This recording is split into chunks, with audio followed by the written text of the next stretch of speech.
Morning everyone. Last క్లాస్లో మనం పరమాణు నిర్మాణం మూలకాల వర్గీకరణ అనే చాప్టర్లో కంప్లీట్ చేసుకోవడం జరిగింది. నెక్స్ట్ ఈరోజు మనం డిస్కస్ చేసుకోబోయే చాప్టర్ పీ బ్లాక్ మూలకాలు. మనకి సిలబస్లో 2 పీ బ్లాక్ మూలకాలు ఇవ్వడం జరిగింది. ఒకటి 13వ గ్రూప్ మూలకాలు, రెండవది 14వ గ్రూప్ మూలకాలు. 13వ గ్రూప్ మూలకాలు, 14వ గ్రూప్ మూలకాలు రెండు కూడా మనకి సిలబస్లో ఇవ్వడం అనేది జరిగిందన్నమాట. దాంట్లో ఫస్ట్ ఈరోజు మనం 13వ గ్రూప్ మూలకాల గురించి మాట్లాడుకుందాం. 13వ గ్రూప్ మూలకాలు.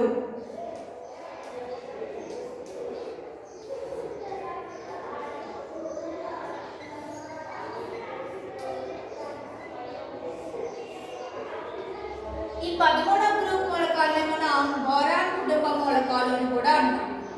సో లేదా బోరాన్ కుటుంబ మూలకాలు.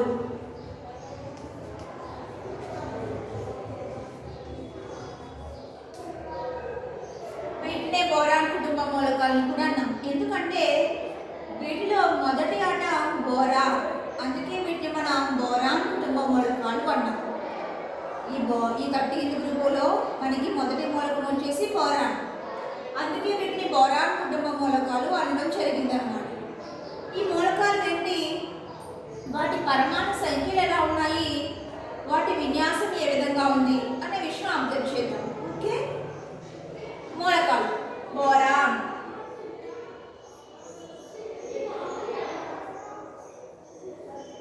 మూలకాల్లో మొదటిది వచ్చేసి బోరాన్.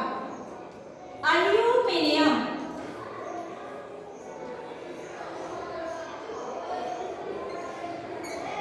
గేలియం,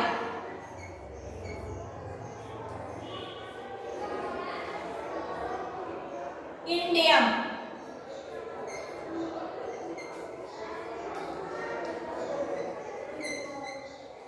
థాలియం,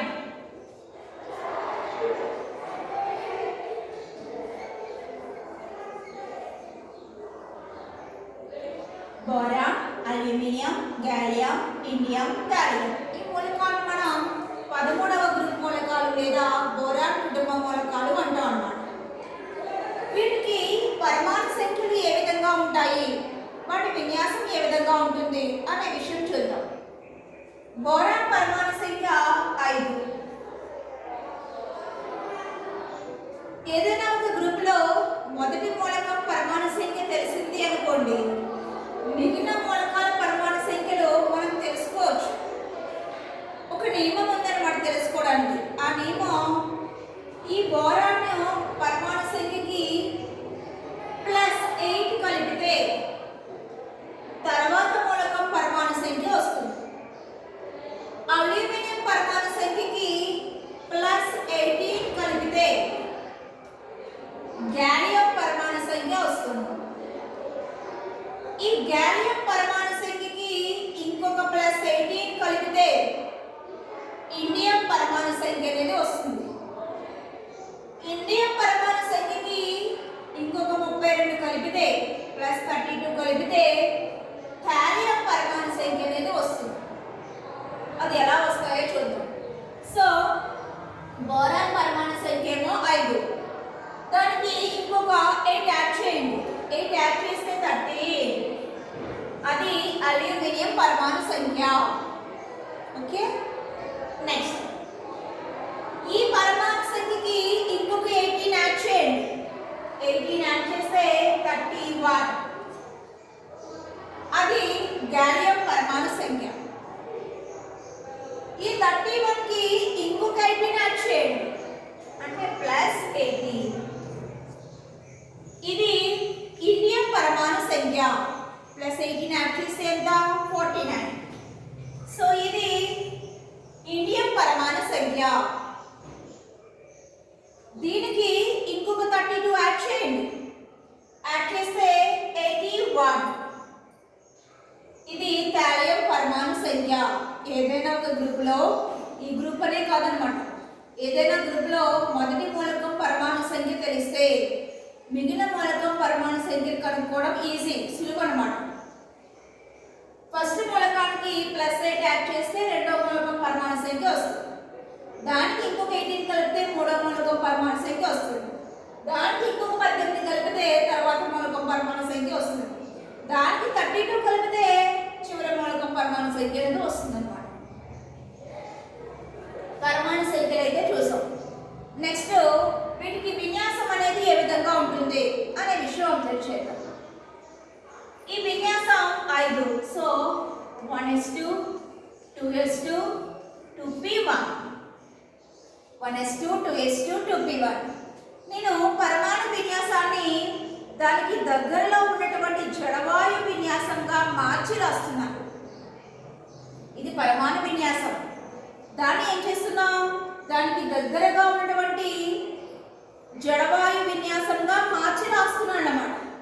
సో ఇదే విన్యాసాన్ని ఇప్పుడు నేను జడవాయు విన్యాసంగా ఎలా మార్చి రాస్తానో చూడండి. సో 1s2 అంటే మీనింగ్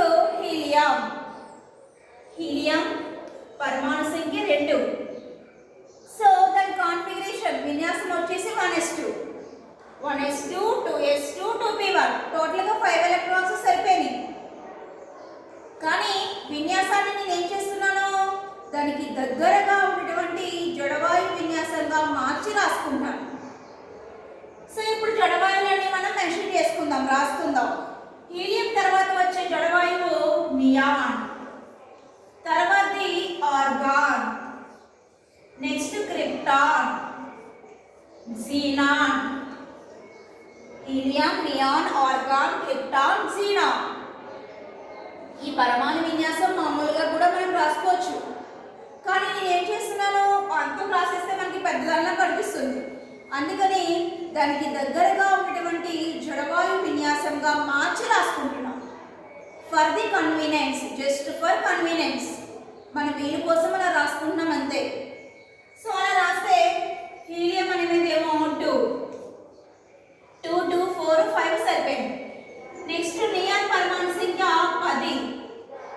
తర్వాత ఎలక్ట్రాన్స్ 3s లోకి వెళ్తాయి, 3s2 3p1. ఆర్గాన్ పరమాణు సంఖ్య 18. So 3d 10.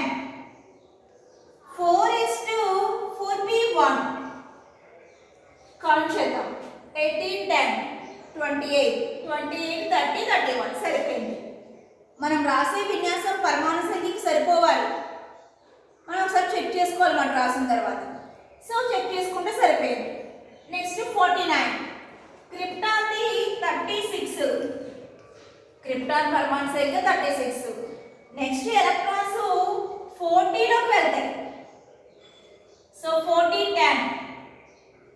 5s2 5p1 40 10 5s2 5p1. Next xenon పరమాణు సంఖ్య 54. నెక్స్ట్ ఎలక్ట్రాన్ 4f లోకి వెళ్తాయమ్మా. సో 4f, ఇక్కడ 4f అనేది ఎంటర్ అయిపోతుంది కాబట్టి 4f లోకి వెళ్తాయి electrons. 4f 14, 5d 10, 6s2 and 6p1 54 40 68 68 10 78 78 to 80 81 81. So పరమాణు సంఖ్యకి సరిపోయింది. ఇలా మనం ఏం చేసామంటే 13వ గ్రూప్ మూలకాలు ఏంటి, వాటికి పరమాణు సంఖ్యలు ఎలా ఉన్నాయి, వాటి విన్యాసం ఎలా ఉంది అనే విషయం చూసాం. ఈ విన్యాసాన్ని కనుక మనం గమనిస్తే, అబ్జర్వ్ చేస్తే చిట్ట చివరి ఆర్బిటాల్లో ఒకసారి చూడండి. 2s2 2p1, 3s2 3p1, 4s2 4p1, 5s2 5p1, 6s2 6p1. మనం చివరి విన్యాసం కనుక చూస్తే 2s2 2p1, 3s2 3p1, 4s2 4p1, 5s2 5p1, 6s2 6p1. ఇట్లన్నిటి ఆధారంగా మనం ఈ గ్రూప్ మూలకానికి సాధారణ ఎలక్ట్రానిక్ విన్యాసం రాసుకోవచ్చు. ఆ సాధారణ ఎలక్ట్రానిక్ విన్యాసం వచ్చేసి ns2 np1. 13వ గ్రూప్ మూలకాల సాధారణ ఎలక్ట్రానిక్ విన్యాసం ns2 np1. ఓకే, అలానే ఉంది చూడండి. 2s2 2p1, 3s2 3p1, 4s2 4p1, 5s2 5p1, 6s2 6p1. అందుకే వీటన్నింటినీ ఆధారంగా మనం ఏం చేసుకున్నాం, ఈ గ్రూప్ మూలకాలకి సాధారణ ఎలక్ట్రానిక్ విన్యాసం రాశారు. ఆ సాధారణ ఎలక్ట్రానిక్ విన్యాసం వచ్చేసి ns2np1. ఓకే, నెక్స్ట్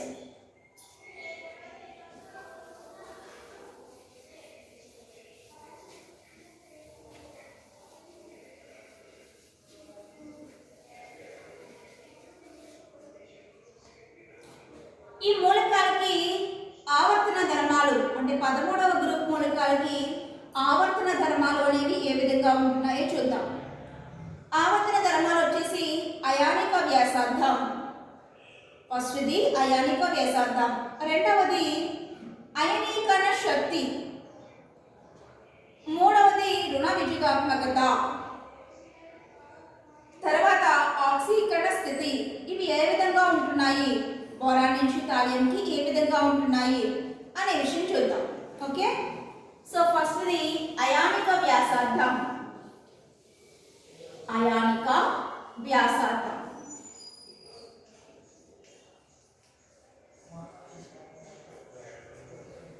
బోరాన్ నుంచి థాలియంకి పరమాణు సంఖ్యలు ఏమైపోతున్నాయి, పెరిగిపోతున్నాయి. బోరాన్కి ఏమో 5, థాలియంకి ఏమో 81. సో బోరాన్ నుంచి థాలియంకి పరమాణు సంఖ్యలు అనేవి పెరుగుతున్నాయి. పరమాణు సంఖ్యలు ఏమైనాయమ్మా, బాగా పెరిగాయి. పరమాణు సంఖ్యలు పెరిగితే కక్షల సంఖ్య కూడా పెరుగుతుంది. పరమాణు సంఖ్య పెరిగితే మనకి కక్ష సంఖ్య కూడా పెరిగిపోతుంది.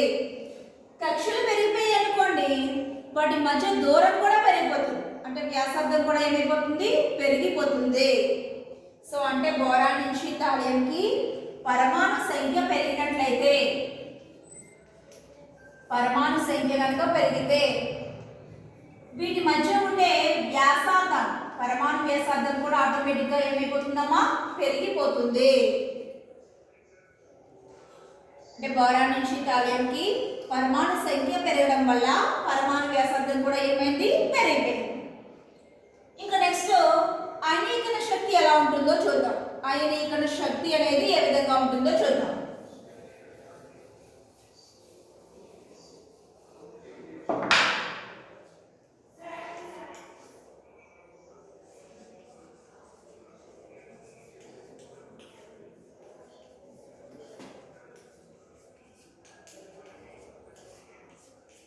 అయనీకరణ శక్తి. అయనీకరణ శక్తి అంటే ఏదైనా ఒక వాయు స్థితిలో ఉండే పరమాణువు కనుక మనం చూస్తే, ఆ పరమాణువు చిట్ట చివరి ఆర్బిటాల్ నుంచి ఎలక్ట్రాన్ని తొలగించడానికి ఎంత శక్తి అయితే అవసరం అవుతుందో, తొలగించడానికి ఎంత శక్తిని అయితే మనం ఇవ్వాలో ఆ ఇచ్చే శక్తినే మనం ఏమన్నా అయనీకరణ శక్తి అన్నాం. ఇది ఆల్రెడీ ప్రీవియస్ క్లాస్లో లాస్ట్ చాప్టర్లో చెప్పుకున్నాం. ఇటువంటి అయనీకరణ శక్తి అనేది బోరాన్ నుంచి థాలియంకి ఏ విధంగా ఉంటుంది అనే విషయం మనం చూడాలి. బోరాన్ నుంచి థాలియంకి పరమాణు సంఖ్య పెరగడం వల్ల పరమాణు వ్యాసార్థం ఏమైపోయింది, పెరిగిపోయింది. సో బోరాన్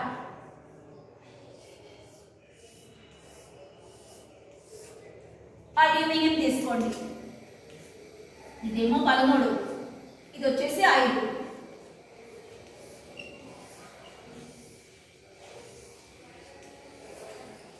పరమాణు సంఖ్య పెరగడం వల్ల పరమాణు వ్యాసార్థం కూడా పెరిగిపోయింది.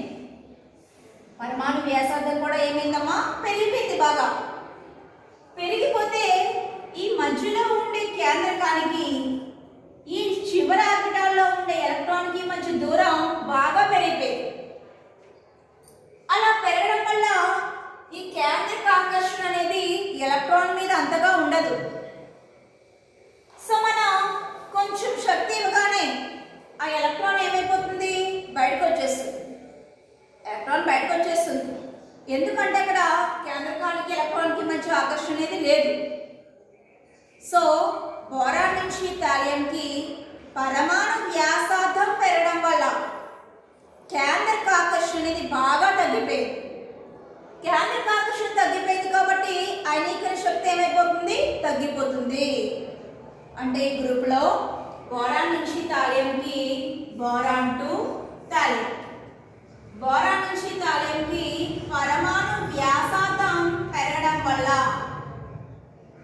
పరమాణు వ్యాసార్థం బాగా పెరగడం వల్ల మనకి ఈ గ్రూపులో అయనీకరణ శక్తి అనేది తగ్గిపోతుంది. ఓకే, నెక్స్ట్ రుణ విద్యుదాత్మకత అనేది ఏ విధంగా ఉంటుందో చూద్దాం. రుణ విద్యుదాత్మకత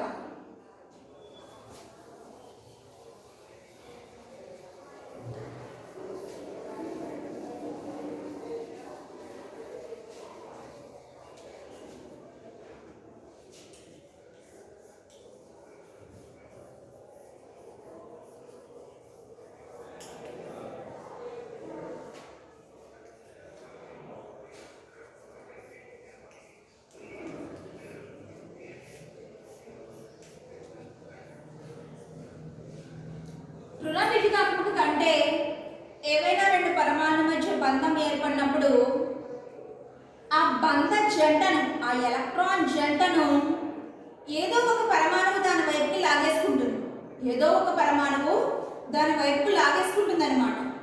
ఇంకొక మూలకం నుంచి దాని వైపుకి లాగేసుకుంటుంది. దాన్నే ఆ ప్రవృత్తినే, అలా లాగేసుకునే తత్వాన్నే మనం రుణ విద్యుదాత్మకత అంటాం. ఓకే, ఇలాంటి రుణ విద్యుదాత్మకత బోరాన్ నుంచి థాలియంకి ఏ విధంగా ఉంటుంది అనే విషయం అబ్జర్వ్ చేద్దాం. బోరాన్ నుంచి థాలియంకి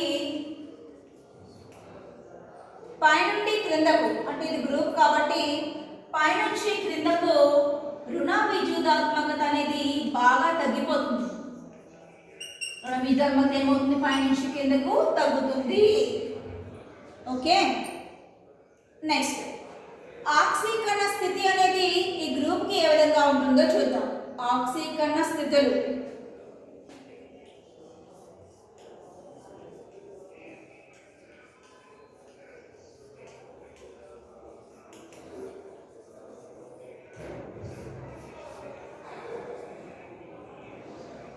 ఈ గ్రూప్ మూలకాల సాధారణ ఎలక్ట్రానిక్ విన్యాసం ఒకసారి రాసుకుందాం. NH2 NP1. ఎన్ని ఎలక్ట్రాన్స్ ఉన్నాయి, మొత్తంగా 3 ఎలక్ట్రాన్లు ఉన్నాయి. చిట్ట చివరి ఆర్బిటాల్లో 3 ఎలక్ట్రాన్లు ఉన్నాయి. కాబట్టి ఈ గ్రూప్ మూలకాలు అన్నీ కూడా సాధారణంగా +3 ఆక్సీకరణ స్థితిని ప్రదర్శింపచేస్తాయి. ఇవన్నీ కూడా వేటిని ప్రదర్శింపచేస్తాయండి, +3 ఆక్సీకరణ స్థితిని ప్రదర్శింపచేస్తాయి. ఓకే, నెక్స్ట్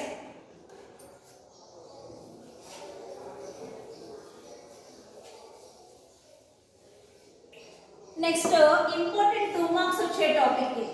ఇంపార్టెంట్ 2 మార్క్స్ అడుగుతాడు. ఇది జడ జంట ప్రభావం అంటే ఏంటి, జడ జంట ప్రభావము.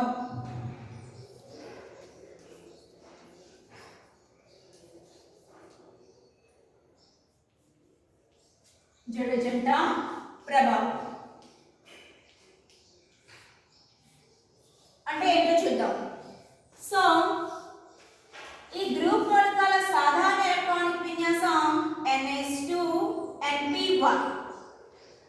NH2 NP1.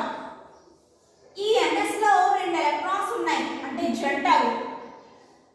ఈ జంట ఎలక్ట్రాన్లు వేరే మూలకాలతో బంధాన్ని ఏర్పరచకుండా వ్యతిరేకతను చూపిస్తున్నాయి. ఈ NS లో ఉండే 2 ఎలక్ట్రాన్లు ఈ మూలకాలు వేరే మూలకంతో కలిసి బంధాన్ని ఏర్పరచకుండా వ్యతిరేకిస్తున్నాయి, అడ్డుకుంటున్నాయి అన్నమాట. ఆ బంధాన్ని వ్యతిరేకించే తత్వాన్నే జడ జంట ప్రభావము అంటాం. ఈ NS లో ఉండే 2 ఎలక్ట్రాన్లు ఏం చేస్తున్నాయమ్మా, ఇవి ఇతర మూలకాలతో కలిసి బంధాన్ని ఏర్పరచుకున్నప్పుడు ఆ బంధం ఏర్పడకుండా అడ్డగిస్తున్నాయి అన్నమాట, వ్యతిరేకిస్తున్నాయి, అలా జరగకుండా చేస్తున్నాయి. ఆ ప్రభావాన్ని మనం జడ జంట ప్రభావము అంటాం. ఓకే, నెక్స్ట్ ఈ గ్రూప్లో మనం boron, aluminium, gallium, indium, thallium మూలకాలు ఉంటాయని చెప్పుకున్నాం. మనం ఎక్కువగా బోరాన్ గురించి అల్యూమినియం గురించి మాట్లాడుకుంటాం, ఎందుకంటే అవి మనకి ఎక్కువగా దొరుకుతాయి కాబట్టి.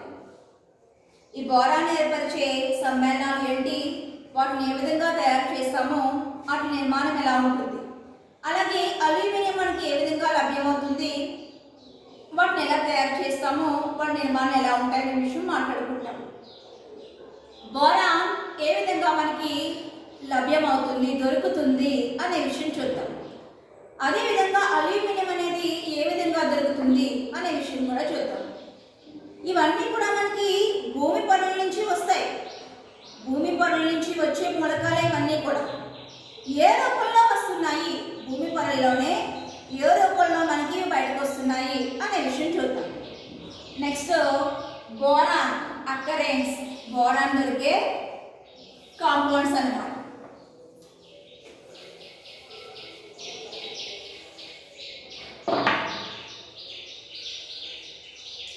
బోరాన్ బోరాన్ అనేది మనకి బొరాక్స్ రూపంలో లభ్యమవుతుంది.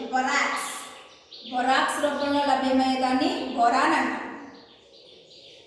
బొరాక్స్ భూమి పొరల నుంచి మనకి బోరాన్ అనేది బొరాక్స్ రూపంలో వస్తుంది. Borax formula Na2B4O710H2O. దీంట్లో బోరాన్ చూడండి. సో బొరాక్స్ ఫామ్లో మనకి భూమి పొరల నుంచి వచ్చేది బోరాన్. ఇంకా అల్యూమినియం మనకి భూమి పొరల్లో ఏ రూపంలో వస్తుంది అనే విషయం చూస్తే అల్యూమినియం అనేది బాక్సైట్ రూపంలో వస్తుంది. బాక్సైట్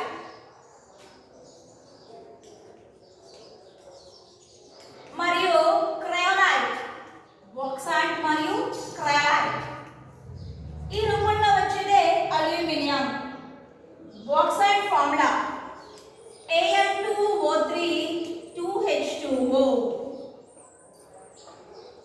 నెక్స్ట్ క్రయోలైట్, ఈ క్రయోలైట్ ఫార్ములా Na3Al(F6). ఈ విధంగా మనకి భూమి పొరల నుంచి బోరాన్ ఏమో బొరాక్స్ రూపంలో వస్తుంది. ఇంకా అల్యూమినియం వచ్చేసి బాక్సైట్ రూపంలోని క్రయోలైట్ రూపంలోని వస్తుంది. ఓకే, ఇంకా ఈ మూలకాలు ఈ నేచర్లో ఉండే ఇతర మూలకాలతో కలిసి ఏ విధమైన సమ్మేళనాల కింద మారుతున్నాయి అనే విషయం చూద్దాం. ఇవి ఎక్కువగా మనకి నైట్రోజన్తోని, ఆక్సిజన్తోని, హాలోజన్తోని, హైడ్రోజన్తోని చర్యలో పాల్గొంటాయి అన్నమాట. పాల్గొని ఏ విధమైన సమ్మేళనాలు ఏర్పరుస్తున్నాయి అనే విషయం అబ్జర్వ్ చేద్దాం. ఓకే,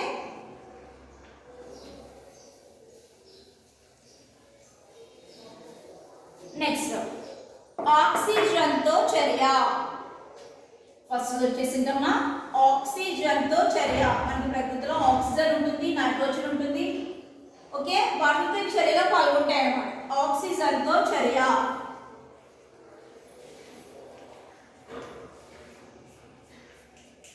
ఈ బోరాన్ కుటుంబ మూలకాలను నేను ఈ అనే అక్షరంతో సూచించాను. ఈ క్యాపిటల్ ఈ. అక్కడ ఈ అంటే బోరాన్ కావచ్చు, అల్యూమినియం కావచ్చు, గాలియం కావచ్చు, ఇండియం కావచ్చు, థియానియం కూడా కావచ్చు. ప్రతిసారి ఆ అన్ని మూలకాలను మనం రిప్రజెంటేషన్ చేయకుండా ఏమని ఇండికేట్ చేస్తున్నాం? ఈ. అక్కడ ఈ అంటే ఏంటమ్మా? బోరాన్ ఫ్యామిలీ అని, బోరాన్ కుటుంబము అని. అందులో ఏదైనా మూలకం కావచ్చు అన్నమాట. సో ఈ తీసుకున్నాను. ఈ ఆక్సిజన్తో చర్యలో పాల్గొంటుంది. ఆక్సిజన్ అంటే O2.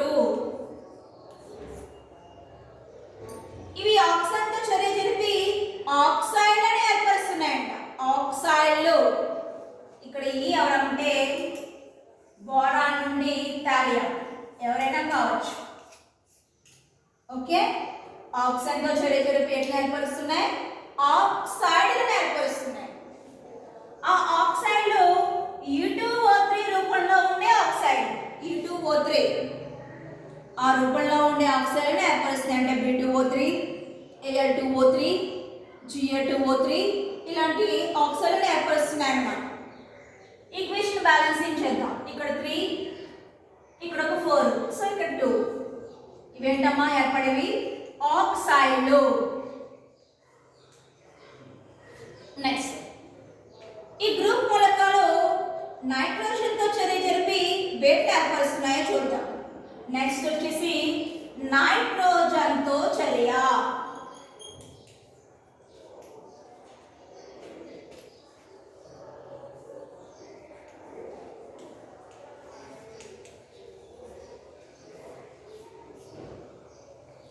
వీటిని ఈతో రిప్రజెంటేషన్ చేసాం.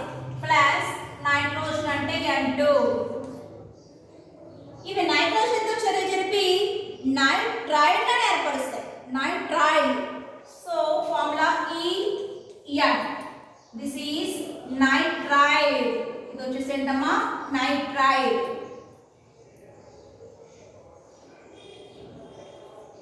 ఈక్వేషన్ బ్యాలెన్సింగ్ చేద్దాం. ఇక్కడ ఒక 2 వేయండి, ఇక్కడ 2 వేస్తే సరిపోతుంది. ఆక్సిజన్ తో రియాక్ట్ అయ్యి ఆక్సిజన్ ఏర్పరిచాయి, నైట్రోజన్ తో రియాక్ట్ అయ్యి నైట్రైడ్ ఏర్పరిచాయి. ఇంకా హాలోజన్ తోని హైడ్రోజన్ తోని రియాక్ట్ అయ్యి వేటిని ఏర్పరుస్తున్నాయో చూద్దాం. నెక్స్ట్ రియాక్షన్ వచ్చేసి హైడ్రోజన్ తో చర్య.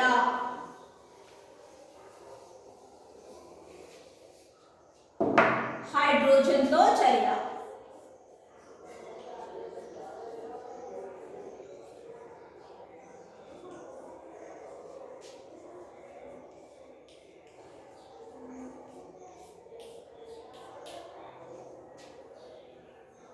బోరాన్ కుటుంబ మూలకాలు తీసుకోండి. హైడ్రోజన్ అంటే H2. ఇవి హైడ్రోజన్ తో రియాక్ట్ అయ్యి EH3 రూపంలో ఉండే హైడ్రైడ్ అని ఇస్తున్నాయి. హైడ్రైడ్. సో మనకి ఇక్కడ వచ్చింది ఏంటమ్మా? హైడ్రైడ్. హైడ్రోజన్ తో రియాక్ట్ అయ్యి హైడ్రైడ్ అని ఏర్పరుస్తున్నాయి. అది కూడా ఏ రూపంలోని? EH3 రకం రూపంలో ఉండే హైడ్రైడ్. ఈక్వేషన్ బ్యాలెన్సింగ్ కోసం మనం ఈక్వేషన్ బ్యాలెన్సింగ్ కోసం నెంబర్స్ వేసుకోవాలి. సో ఇక్కడ 3 వేయండి, ఇక్కడ ఒక 2 వేయండి. So 2 EH3. నెక్స్ట్ హాలోజన్లతో చర్య. హాలోజన్లతో చర్య.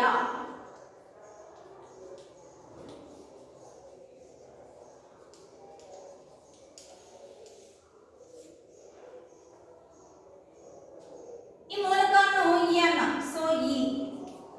హాలోజన్స్ ని X అనే అక్షరంతో మనం సూచిస్తాం. So X2. ఇక్కడ X ఫ్లోరిన్ కావచ్చు, ఐడిన్ కావచ్చు, ఆస్ట్రాడిన్ కూడా కావచ్చు. అందుకే జనరలైజ్ చేసేసి X అనే అక్షరంతో సూచించారన్నమాట.